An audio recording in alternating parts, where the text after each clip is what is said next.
Hi, I'm Dr. Nurbulat and you're watching AnewZ. Let's see the top stories shaping our world. Volodymyr Zelenskyy rules out ceding Donbas region as the Russians make fresh advance. Trump-Putin summit to be held at Elmendorf Air Force Base in Alaska. The State Department says Baku and Yerevan's deals with Washington are to unlock the potential of the South Caucasus.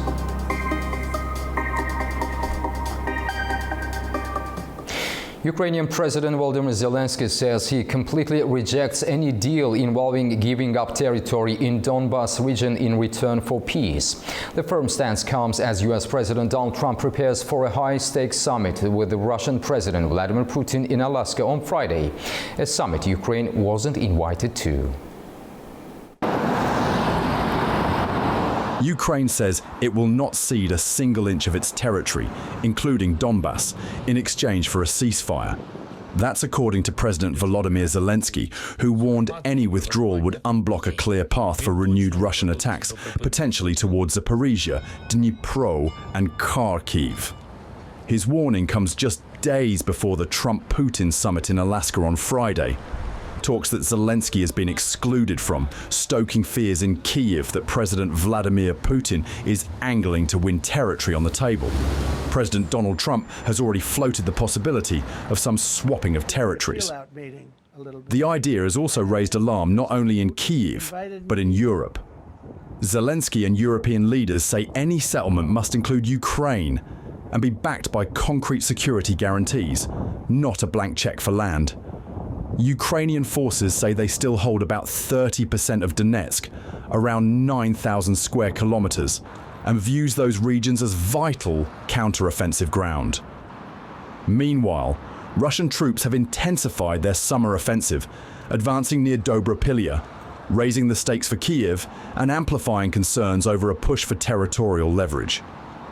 Kyiv insists peace without Ukraine is not peace at all, saying the only deal that matters is one forged with Kyiv's active involvement and backed by unbreakable guarantees for Ukrainian sovereignty. President Zelenskyy has revealed new figures on battlefield losses between Ukraine and Russia, stating that Russian forces are losing roughly 3 times as many soldiers each day as Ukrainian troops. Our own Fikra Dolkhanov is in Kharkiv with the latest updates. Standing in Kiev, President Volodymyr Zelenskyy has revealed new figures on battlefield losses. Speaking to journalists on Tuesday, he said Russian forces are losing roughly 3 times as many soldiers as Ukraine each day. On 11th of August, according to Zelenskyy, Russia suffered 968 casualties, 500 killed, 400 wounded and 9 taken prisoner, compared to Ukraine's 340 losses, including 18 dead, 200 wounded and 79 missing. But he stressed that Moscow still holds the numerical advantage, with troop numbers 3-1 in its favor and artillery at a ratio of 1-2.4. On FPV drones, Ukraine maintains a slight edge, 1-1.4, though the president says European funding could push that advantage to as much as 4-1. Later today, Zelenskyy heads to Berlin for talks with German Chancellor Friedrich Merz and to join a video conference with President Trump and European leaders from Germany, Finland, France, the UK, Italy and Poland. The agenda includes military aid and coordination among what officials call the coalition of the willing. Joint statements from Berlin are possible after the meeting scheduled for late afternoon. Fikra Dolkhanov, Elbrus Musayev, Kharkiv, Ukraine, AnewZ. U.S. President Donald Trump and Russian President Vladimir Putin are set to meet on Friday at joint base Elmendorf-Richardson in Anchorage, Alaska. This will be their first summit during Trump's second term, focusing on efforts to end the Ukraine-Russian war. The Trump administration has downplayed expectations for a major breakthrough, describing the meeting as a listening exercise. Meanwhile, Ukrainian President Volodymyr Zelenskyy and European leaders stressed that peace must include Ukraine and respect its sovereignty. Ahead of the summit, they will hold a virtual meeting with Trump on Wednesday to reinforce these. Russian President Vladimir Putin and North Korean leader Kim Jong-un have discussed the war in Ukraine ahead of his summit with Trump.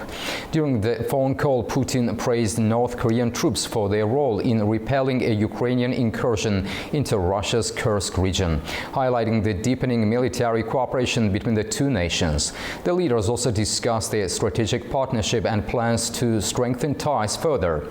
Notably, Putin briefed Kim on his upcoming summit with U.S. President Donald Trump in Alaska later this week.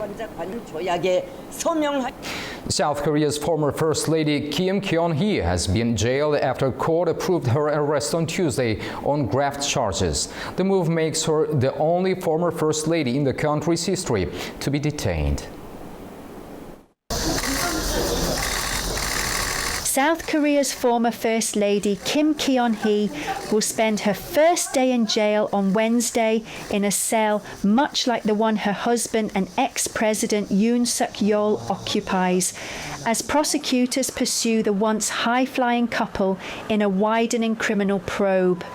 She was arrested Tuesday night after a court approved a warrant for her arrest on the grounds that she might destroy evidence amid an ongoing investigation into allegations of bribery, stock fraud, and influence peddling. Kim's lawyers have denied the accusations against her and dismissed them as groundless speculation news reports about some of the gifts she allegedly received in return for favours. She apologised for causing concern in the country. I'm truly sorry that a nobody like me has caused concern to the people. I will cooperate faithfully with the investigation.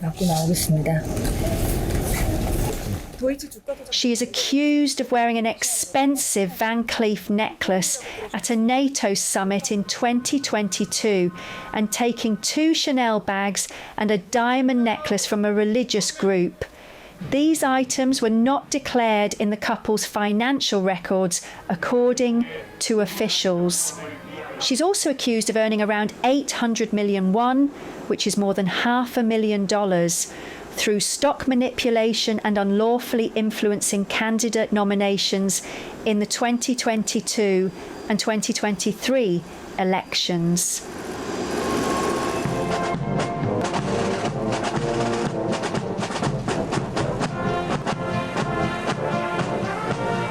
Her husband, former President Yoon Suk-yeol, is on trial for a failed attempt to impose martial law in December 2022 and faces other charges. He denies wrongdoing and has not attended court hearings. This is the first time a former First Lady has been jailed alongside a former president in South Korea. Former Israeli Air Force pilots and activists protested in Tel Aviv yesterday, demanding an end to the war in Gaza and the release of all the remaining hostages. In a separate rally, demonstrators targeted an aid group they accuse of worsening Gaza's hunger crisis. Protests continue in Israel over the war in Gaza, but this time there were hundreds of former Israeli Air Force pilots and reservists who rallied outside the military headquarters in Tel Aviv on Tuesday. They're calling for an immediate end to the conflict and the release of the hostages. The demonstration comes after Prime Minister Benjamin Netanyahu announced his plan to take control of Gaza City. The protesters urged Chief of Staff Eyal Zamir to oppose expanding the operations, warning it would endanger hostages and civilians. We would support and encourage the Chief of Staff in his objection to the expansion of the Gaza war, which will serve no goal of security for Israel, will risk the death of the hostages, of Israeli soldiers, of many more innocent Palestinians in Gaza, and will reach no strategic goal for Israel.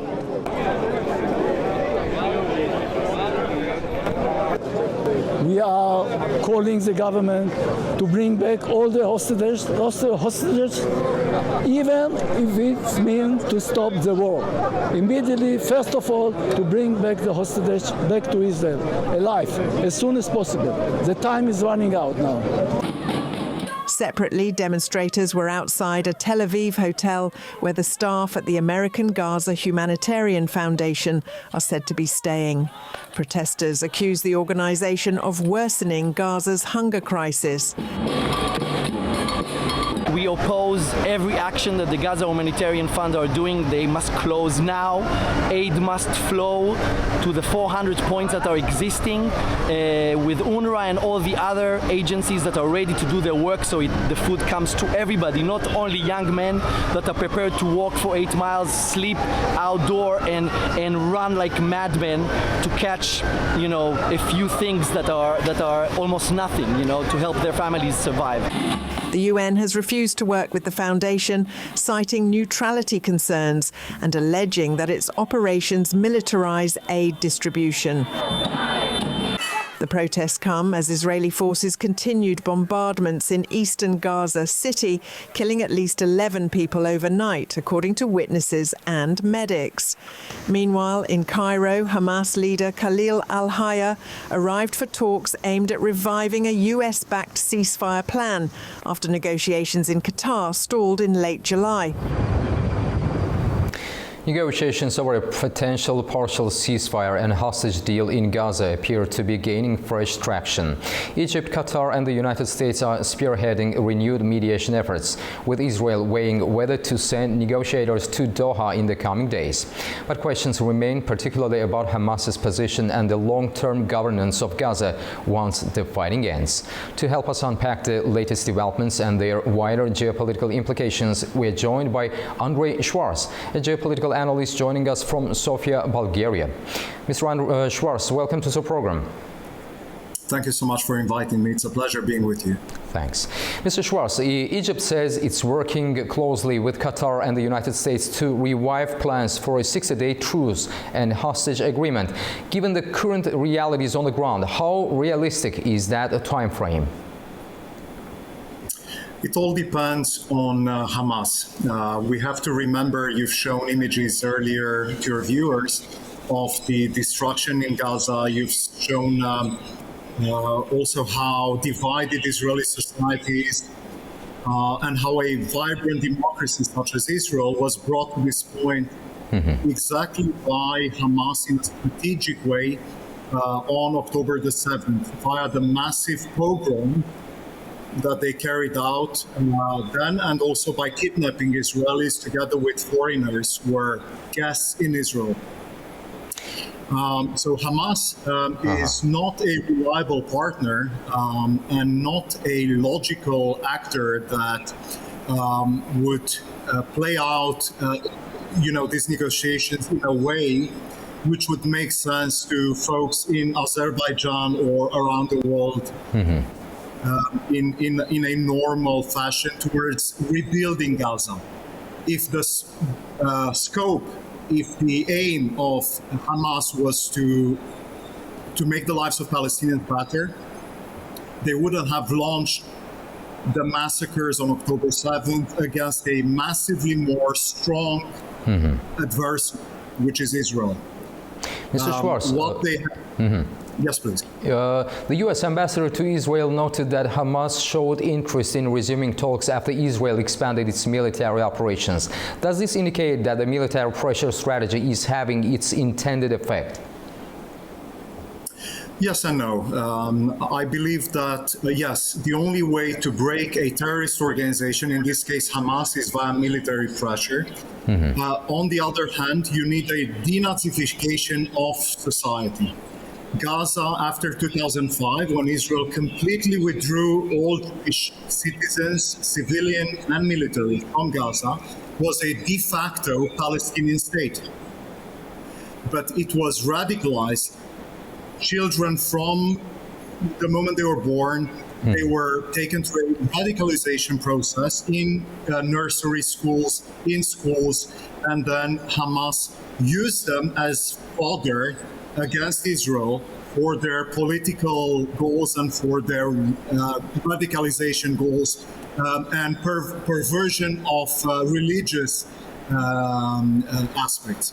So, yes, the way to defeat Hamas is by military pressure, and the way to help the people in Gaza now and in the future is via helping them de-radicalize, via helping them understand that they need to build lives for themselves and their families instead of aiming to kill Jews, kill Israelis at the cost of their lives and the lives of their families, potentially. So looking at the broader regional picture, what role do you see Egypt and Qatar playing from if an agreement is reached, particularly in ensuring its implementation? I believe that Saudi Arabia primarily, together with Egypt and other Muslim Sunni nations in the region, can play a very constructive role going forward. They could help rebuild Gaza, they could help de-radicalize the society, as I was trying to explain earlier. Yes. And it would be done via Muslim states which understand the cultural sensibilities, etc. The role of Qatar, I'm very doubtful about it, because Qatar is the one which has helped finance Hamas, and they have also radicalized, together with Hamas, the society in Gaza, and together with Iran, all for political gain and for matters of, again, perversion of religion towards destroying society and destroying human life instead of building it. You can use any ideology, including religious ideology, to better society and to better human life, individually and as a society. And this is what we should all do, regardless of, religion, of nationality, etc. So, yes, I believe Saudi Arabia, the Emirates, and Egypt, to a certain extent, certainly can have a positive role in the rebuilding and de-radicalization of Gaza going forward. So, Andre Schwarz, thank you for sharing your insights and helping us navigate these complex and fast-moving developments. Typhoon Podle has struck Taiwan's southeastern coast, forcing more than 5,500 people to evacuate from area and prompting schools and workplaces to close. Hundreds of flights have been cancelled as the storm moves toward the island's more densely populated western coast. With winds of up to 191 kilometers per hour, Typhoon Podle has slammed into Taiwan's southeastern coast, bringing heavy rain on Wednesday. The storm made landfall near Taitung City around 1 p.m. local time, causing disruptions across southern and eastern parts of the island.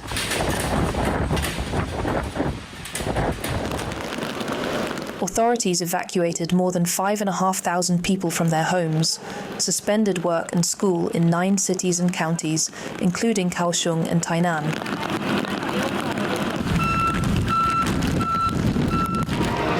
Hundreds of flights were cancelled, including 252 domestic and 129 international departures, as airlines halted operations. Podle is expected to move toward Taiwan's more densely populated western coast before continuing into the Taiwan Strait and southern China's Fujian province later this week. Taiwan regularly faces typhoons along its mountainous east coast, and authorities are also assisting residents still recovering from a July storm that damaged homes and the electricity grid.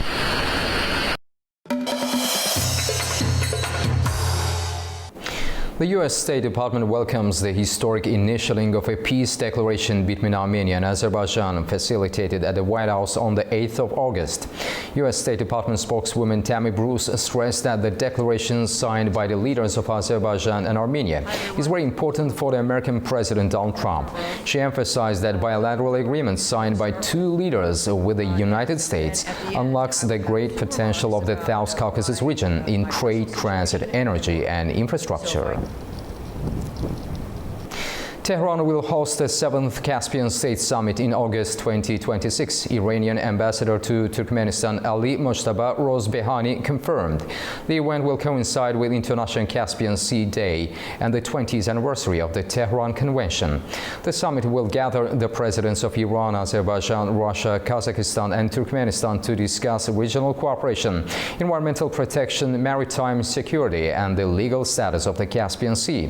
Rozbehani said Iran will also also hold the first international meeting of governors from Caspian Sea coastal provinces in 2025. The meeting will focus on dialogue, sharing experience, cross-border cooperation, and joint projects. He added that invitations and the program for the governors' meeting will be sent to all Caspian countries soon. To discuss the significance of the upcoming summit and its potential implications for the region, we are joined by Dr Nurbulat Nusamayv from Turan University in Almaty, Kazakhstan. Mr. Nusamayv, welcome to the program. Hello, thanks for having me. Dr. Nusamayv, what key issues do you expect to dominate the agenda at the 2026 Caspian State Summit in Tehran? Definitely, Iran's role in Caspian Sea region are expanding. For Iran, the Caspian Sea, the South Caucasus, and the Central Asian states are becoming very strategically important in terms of logistics and the security issues. I think upcoming summit will take into consideration the strategic aspect of the Caspian Sea to use it among the member states of these organizations, in particular Caspian coastal region states. So therefore, I think Iran's role for this summit is rising because of geopolitical changes in the last few weeks. So how important is the symbolic overlap between the summit and the 20th anniversary of the Tehran Convention? That's symbolically important, I would say, because if you look at the history in the last few years, we have seen some passive foreign policy from Tehran. Tehran was quite busy with Middle East, with Palestine, and with other Middle East foreign policy. Caspian Sea agenda on the second place. Now, the Tehran Convention and the role of the Iran on Caspian Sea regarding the West and the presence of United States in the region are rising Iran's interest towards the region in general. So how might current regional geopolitical dynamics, including Russia's posture, energy politics, and external influence, shape the tone of discussions? Definitely, we have to take into consideration this announcement this week, which next year will be summit. So it's very important how the China Iran's vision on Caspian Sea, because in the last few years, Chinese role in Middle Corridor is rising in this region. So therefore, I think Iran's aspect for this region is riding several external players, including USA, within the Kazakhstani project and many other aspects, also China. So therefore, Iran is trying to reconsider the role of the Caspian Sea in terms of not only logistics, but in international security as well. Dr. Nurbulat Nusamayv, thank you very much for talking to AnewZ. We truly appreciate your time and expertise. Thank you very much. Thank you so much. It's a pleasure. Turkey is making a major investment in Kyrgyzstan's energy sector, funding the construction of 2 new hydroelectric power plants that are expected to transform the regional energy landscape and boost electricity exports.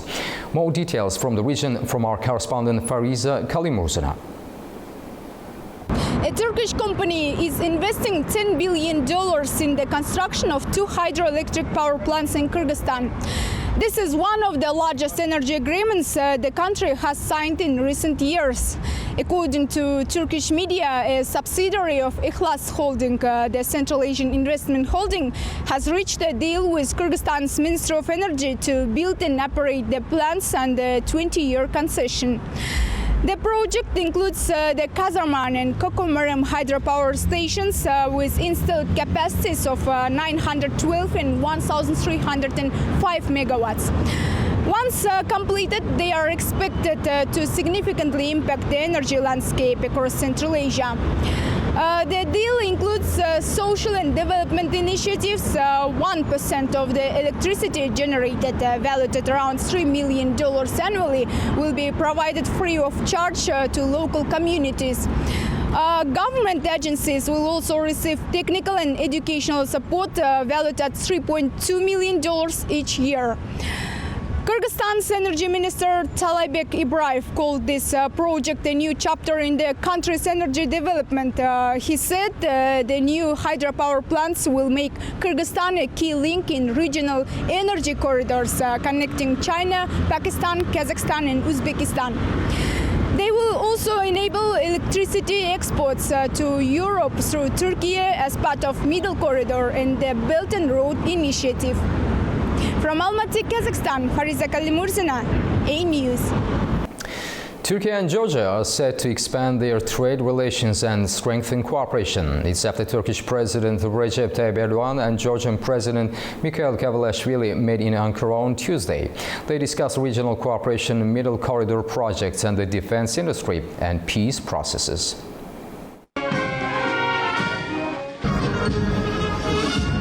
Turkey's President Recep Tayyip Erdogan on Tuesday welcomed Georgian President Mikhail Kavalashvili with an official ceremony in Ankara.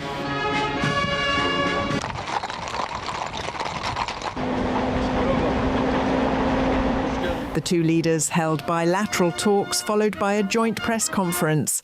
Their talks covered regional cooperation, economic ties, defence industry, Black Sea security, the peace process in the Caucasus, the war in Ukraine, and the humanitarian situation in Gaza.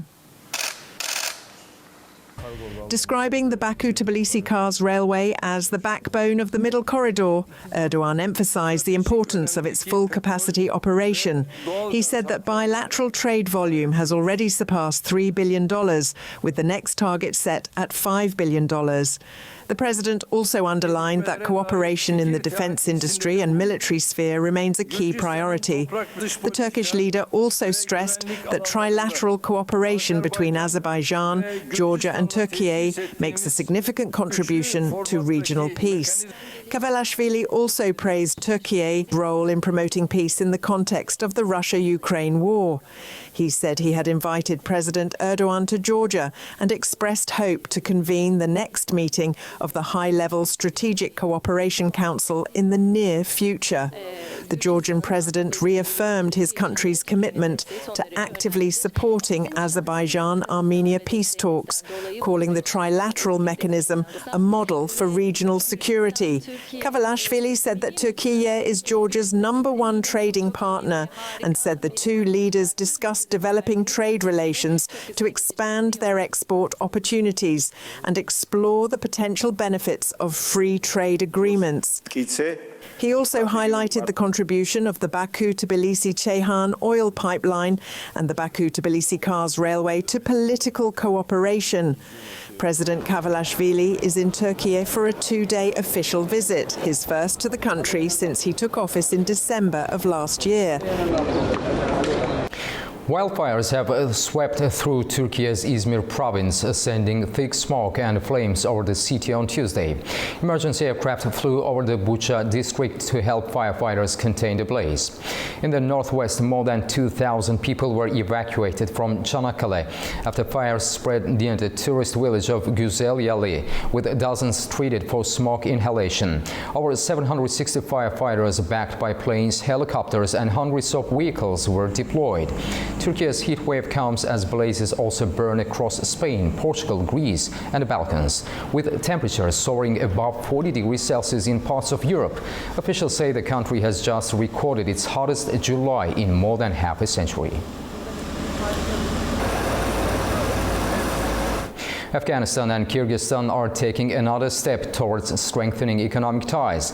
A high-level Afghan delegation led by Acting Minister of Industry and Commerce is in Bishkek to participate in the Kyrgyzstan Economic Forum. Our correspondent Tamim Bahis has more details from Kabul. The delegation is expected to hold a series of bilateral meetings and deliver a speech during a special session of the forum. Officials say the trip is aimed at boosting trade, improving transit routes and building long-term economic partnerships. Since 2021, relations between Afghanistan and Kyrgyzstan have been warming. Kyrgyzstan has formally handed over the Afghan embassy in Bishkek to Kabul's new authorities and removed the Taliban from its list of banned terrorist organizations, moves seen as steps toward normalizing diplomatic engagement. Trade between the two countries has surged. In 2024 alone, a total trade reached $66 million, with Kyrgyzstan exporting goods such as flour, fuel and electronics, and importing Afghan products worth millions.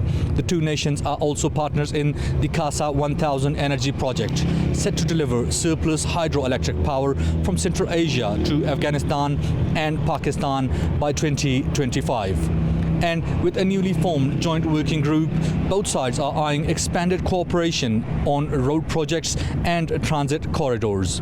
Bishkek Forum could mark a milestone in Afghanistan's economic diplomacy, transforming regional ties from political hesitation to pragmatic partnerships.